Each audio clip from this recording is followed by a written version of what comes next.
Am I the a-hole for telling my son the truth about why my wife stopped talking to her parents? Her parents always looked down on me, and I can somewhat understand why, given my past and how me and my wife met. At 23, I was a homeless man. My wife was the first person who was nice to me. I almost got kicked out of the small restaurant when I was trying to avoid a rain. She was there and pretended that we were meeting, so they'd let me stay. Got a free meal, and we talked for a long time. She really helped turn my life around. Stuff like helping me fill out a job application. From there, we became good friends. 2 years after that, after getting my act together first thanks to her, I asked her out on a date. Her family never approved of our relationship because they thought I was trash, due to how my life was when we met.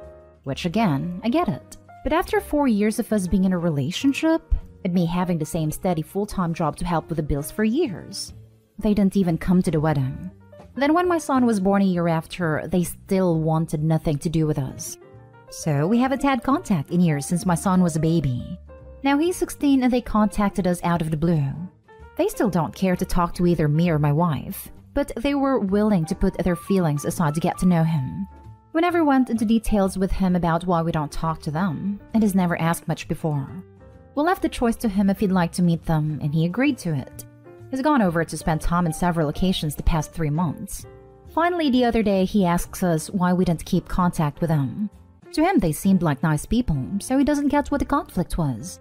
They told him we stopped talking over a conflict we had, but left out a part that they were the ones who didn't want to see us. So we told him the truth. My son already knows about my past, and that's something I never wanted to hide from him. We told him they never approved our relationship because I used to be homeless, and they never wanted to be part of our lives since then. He got mad at them, and they are now mad at us. My son doesn't want to talk to them, and they sent us screenshots of some of the things he told them. No insults or inappropriate language, but just what he thought of them. And they think we're a-holes because they were finally building a relationship with him and we ruined it. For now, my son says he doesn't want to be involved with people like that. We've talked to him several times. He still hasn't changed his mind. It was my choice to tell him why, and my wife supported that. Now with how things have turned out, I wonder if I was an a-hole like they seem to think I am. Now for the top comments. Not the a-hole. Did the grandparents actually expect you to lie about the reason for the estrangement? Honestly, I would consider Opie and wife to be at fault if they didn't tell son the truth. They thought we just wouldn't have gone into details about what the conflict was. They probably haven't apologized, I'm guessing. And we ruined it. You didn't ruin anything. If simply saying what happened ruins their relationship, the saying part isn't the problem. Not the a-hole. Not the a-hole. You shared the truth. If that reflects poorly on them, that's because they're a-holes. What a great story, by the way. So great that you were able to get on your feet, find love, and have a family. Not the a-hole. All you did was tell him the truth. They probably had their side of the story told too. He made his own decision after that. Also sounds like a Lifetime movie. You could probably sell the rights to your story and make some money. Next story. Am I the a-hole for calling my ex-husband and telling him that his wife forced our daughter to babysit? My 34 female ex-husband, 40 male, married a woman, 36 female with 4 children. 1 male, 11 female twins, and 14 male 6 years ago. We have a mutual daughter of 15, who has told me before how she tries to impose a relationship between her and her step-siblings. My daughter is a very introverted, shy girl. She's told me that her time together with the kids is usually watching movies or spending time with her dad, and that she doesn't like being left alone with them because she's too easily distracted. And they're always running and doesn't listen to her. But that her stepmom is always scolding her because that's not the type of relationship she wants them to have. Both my ex-husband and I've talked to her, and she is always insisting that as their older sister, she should be more involved with them, as in babysitting, diaper change, offering to wake up with the baby, and take care of him for an hour or 2. But my daughter doesn't feel comfortable with that kind of responsibility, and I get it. Not everyone is made to take care of babies. My daughter was invited to this party, more like a reunion, 5 to 10 people all vexed, during Sunday and was super excited about it. My ex and his wife had a wedding to attend that same day, so the plan was that they dropped the kids with her sister around 2 p.m. and my daughter with her friend after that. I thought that was what they did, until around 5 p.m. when my daughter called me and told me that she left her with all the kids. and the baby needed his diaper changed and that she didn't know how to do it. She was crying and scared, so I drove there and took care of them. I called my ex and asked what his deal was, and he told me that my daughter said she didn't want to go to the party anymore. But my daughter told me that his wife forced her to say it's because she was done with her laziness. So she says she didn't deserve to have fun and had to work for it. He obviously got mad and drove back immediately. I left with my daughters when they arrived. He came back yesterday to apologize to my daughter. And apparently, he's thinking about divorce because she endangered all 5 kids. And now she's calling me an a-hole for babying my kid. Not an a-hole at all. Your ex's wife wants your daughter to provide free childcare while pretending she wants them to bond as siblings. That's why she is the a-hole. Exactly. Stepmom doesn't care about the daughter. She wants something for free. Maybe stepmom should get off her lazy butt and parent her kids. Not an a-hole. Not an a-hole. Your ex-husband's wife has a screw loose if she thinks her 15-year-old stepdaughter should get up in the middle of the night to take care of her infant. If she wants someone to mind her children, she can pay for a sitter or have her 14-year-old son help out. It doesn't matter what type of relationship her stepmother wants her to have with her children. That decision is your daughter's. At least you're able to communicate effectively with her father to try and resolve this problem. Right? Help wake up with a baby? Oh, hell no. I love my daughter and my godkids so much, but past them, I better be getting paid to wake up with other kids, and I'm 27. Not the a-hole. Do not under any circumstances allow your daughter to go back to that house while that woman lives there. At least your ex is on the same page as you. He can come to your place if he wants to see her. Good job getting her out of there. Not the a-hole. Parentification, which is what your ex's wife is doing to your daughter, is mistreatment of a child. Taking care of the baby overnight, changing its diaper, etc., is absolutely not a job of a 15-year-old. And a 15-year-old should definitely not be left alone with 4 kids. I'm assuming she's not insisting that her 14-year-old is also responsible for helping with babysitting / caring for his younger siblings. She absolutely endangered at least her baby, if not the rest of the kids, your daughter included, by leaving them alone without any adult supervision for at least 3 hours. Next story is titled, Am I the a-hole for saying my step and half-siblings via my father have no right to be at my maternal family's Christmas? I lost my mom when I was 7. My dad is not technically married, but is in a long-term relationship and lives with this woman, Sandra, and her kids, 11 and 9, and my half-siblings, 6, 4, and 3. My dad and my mom's parents had a fight when he decided to move in with Sandra. He wanted my parents to become surrogate grandparents to Sandra's kids and treat us all the very same. They said no. They wanted time with their daughter's only child. That was special to said child, me. It ought to be babysitting someone else's kids. Then he and Sandra decided that if we all weren't treated equally, then they couldn't see me. My grandparents went to court and were granted grandparents' visitation rights. I get to spend December 26th with them every year. I get to see them 1 weekend a month. And they must be allowed time to celebrate my birthday within 2 weeks of my actual birthday per the court's orders. And I love it. This past year, Sandra's parents both died. My dad's parents were never around, so they were left without grandparents. Because of this, Sandra asked my grandparents to include the other kids in Christmas this year, since they are used to time with their grandparents. My grandparents said no. My dad asked them about a month after, and they said no again. Then about 3 weeks ago, they started piling the pressure on me to insist that the kids be included. They told me that after losing the only grandparents they ever knew, they deserve to be shown love and acceptance by people they know exist and who their big sister has as grandparents. I told them I would not ask. About a week later, Sandra told me the kids have a right to be treated like they belong.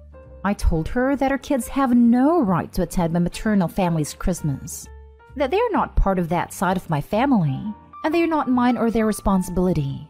I was called an insensitive a-hole for talking about the kids the way I did. Am I the a-hole? Not the a-hole. Your father and his partner are extremely entitled, and I understand your maternal grandparents completely. They have no obligations whatsoever towards your father and his new family. Literally none. And your father and his partner should not be pressuring you either. This is just ridiculous. I feel sorry for your maternal grandparents. Opie's parents aren't only entitled, but also cruel, manipulative jerks. They try to hold Opie hostage from her grandparents after her mom died. That is just twisted. I don't blame the grandparents for telling the dad and his girlfriend to buzz off.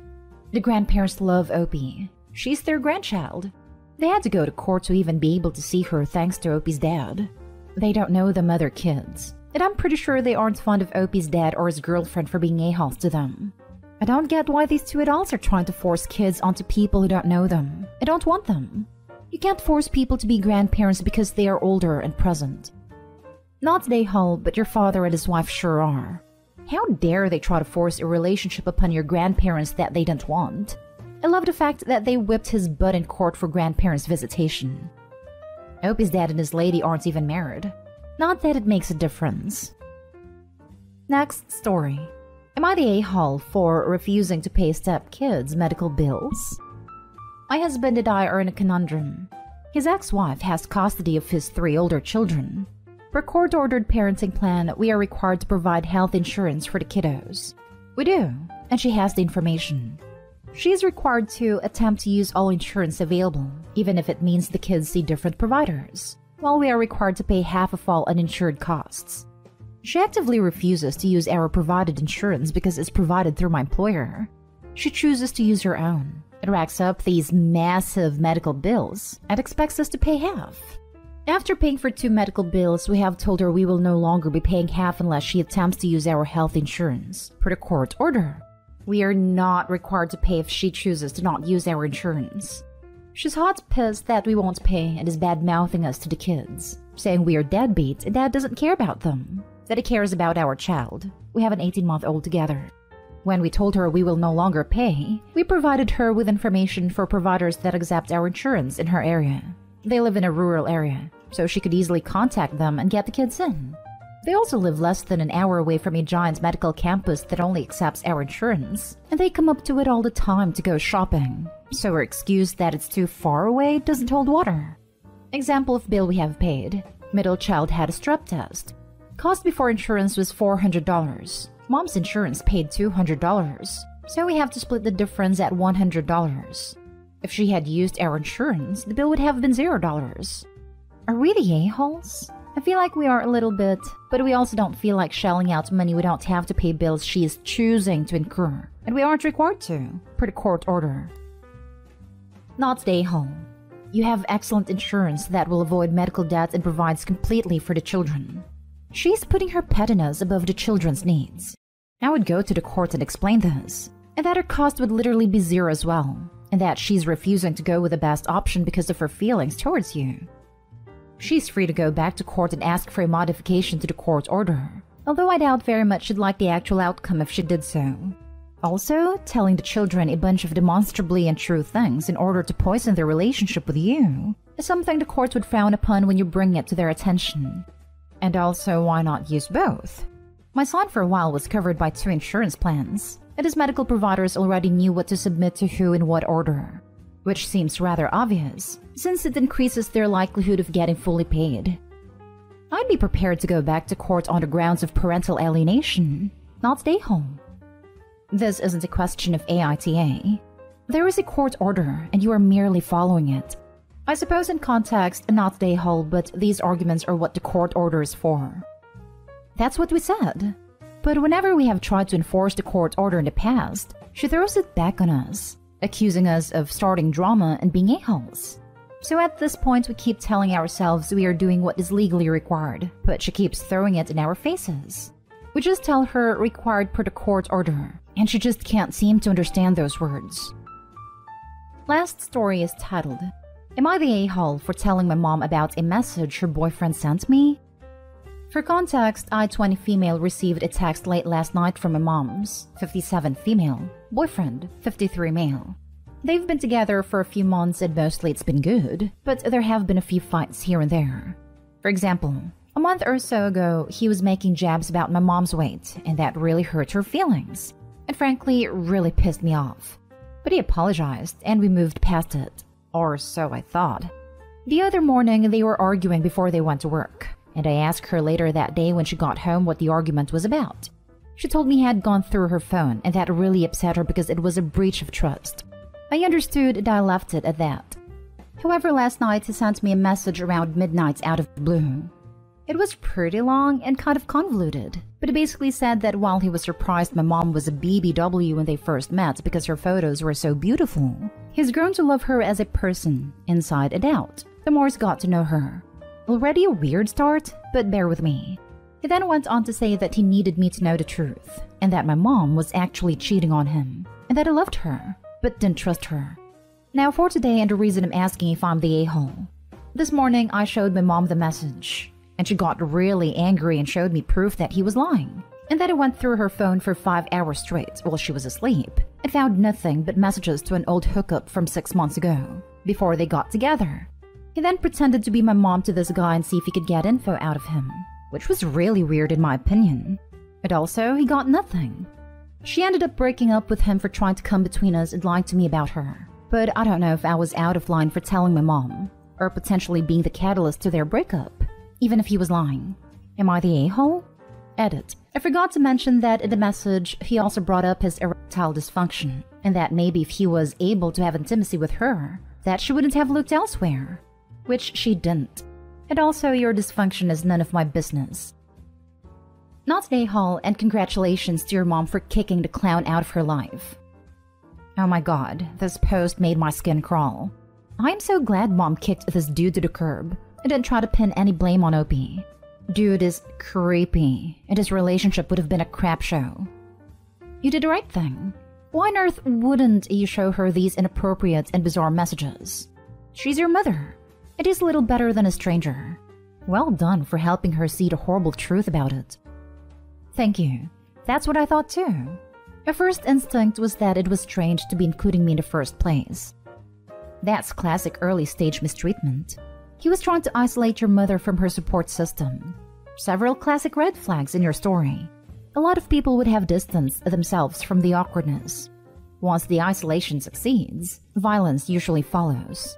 Your quick thinking and loyalty did a real good deed. Not all heroes wear capes.